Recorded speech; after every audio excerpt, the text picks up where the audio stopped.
Alright, what's up guys? We're here at OSW. As promised in the last video, I was going to go drifting and I finally made it drifting. We missed the whole first half of the day because, as you saw in the last video, installing these knuckles was a huge pain.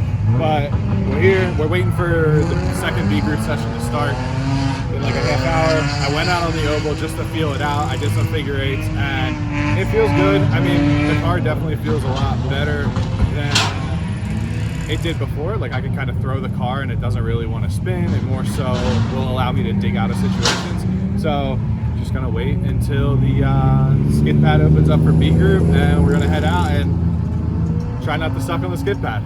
So hope everything goes good. The car feels good. Everything just seems to be working. So hopefully my shaved outer tie rods hold up okay and try and get some good laps in finally with this thing after a few failed attempts.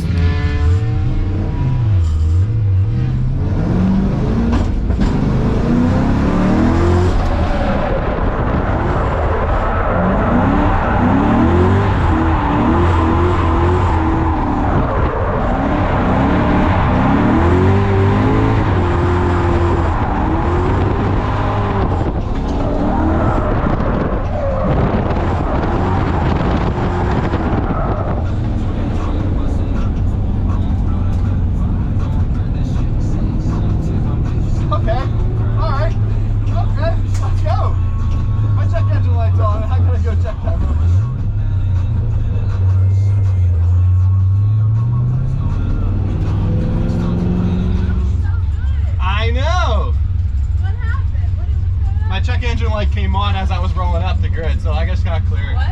My check engine light came on when I was in line, so I just got clear whatever it is. Did you see my text? No.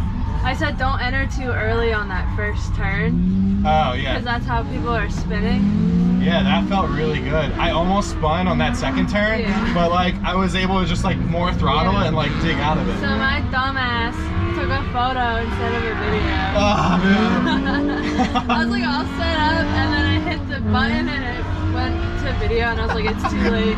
It felt really good though. It looked good. That was all second gear. I need third. So I'm gonna try and start in second, shift to third, and then like when I shift to third, like get sideways and then enter. It looked like you've been driving this track. Except for like that one part at the end.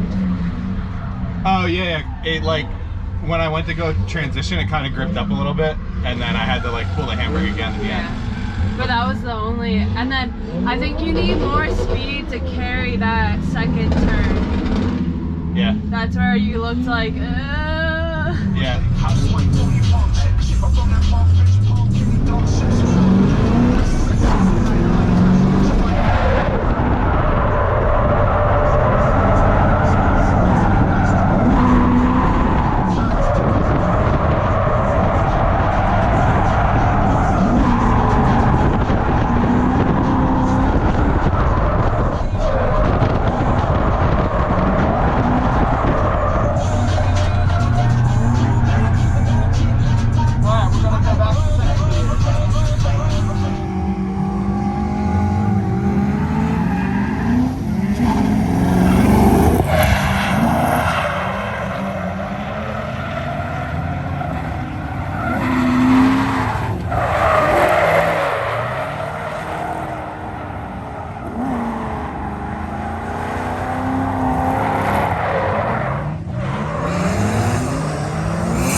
I mean, I'm using all the angle. I can really feel all the angle.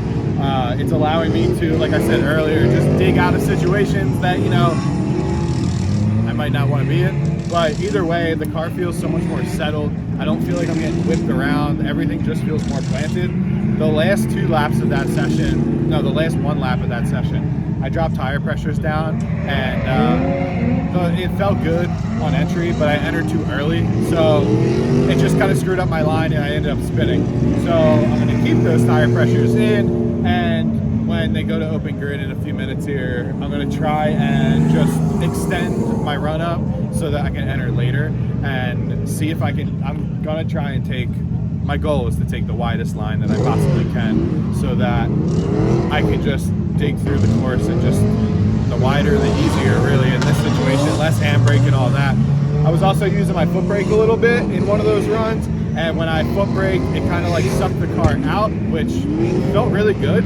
So on the opposite side of the track where you do that transition, I'm going to try and use the foot brake a little more going into it and then going into the final turn, so that I'm not really using the handbrake as much, and it'll hopefully allow me to keep a wider line. So we'll see what happens when open grid comes around.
So the event's just about done. By the time I try and get another lap in, they're gonna call it. So I'm gonna wrap it up. That last run, I peaked down, like when I was coming out of turn 1, I peaked down in my tack, and that thing was like buried in the red. I think it was at like 6,800 RPM. Can it handle it? I don't know. It did, but after turn 2, in the transition before turn 3, I was definitely carrying more momentum and speed that whole entire run, and I think my foot was on the floor a lot more that entire run. But during that transition, I didn't hit the brakes. I didn't handbrake or left foot brake or do anything to slow down. So basically, when the back of the car came around, it wanted to keep going around. So I just didn't let off quick enough, I guess. Whatever it may be, super happy with the results. This car held together. The tie rods are rubbing on the rotors. We'll get that sorted out.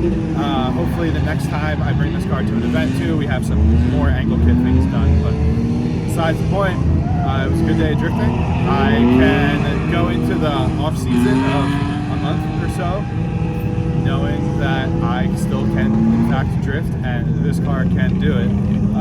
But yeah, other than that, it was a good night. Glad we made it out, and that's pretty much it. So thanks for watching the video. Hope you guys enjoyed finally seeing this car do well. And yeah, subscribe, hit the like button, drop a comment below. You know all that stuff. Follow me on Instagram. And if you want to drift your V, stansco.jp, get your handbrake stuff, your dual caliper stuff, your tow rods, your intakes, all that stuff. And I will see you guys in the next one.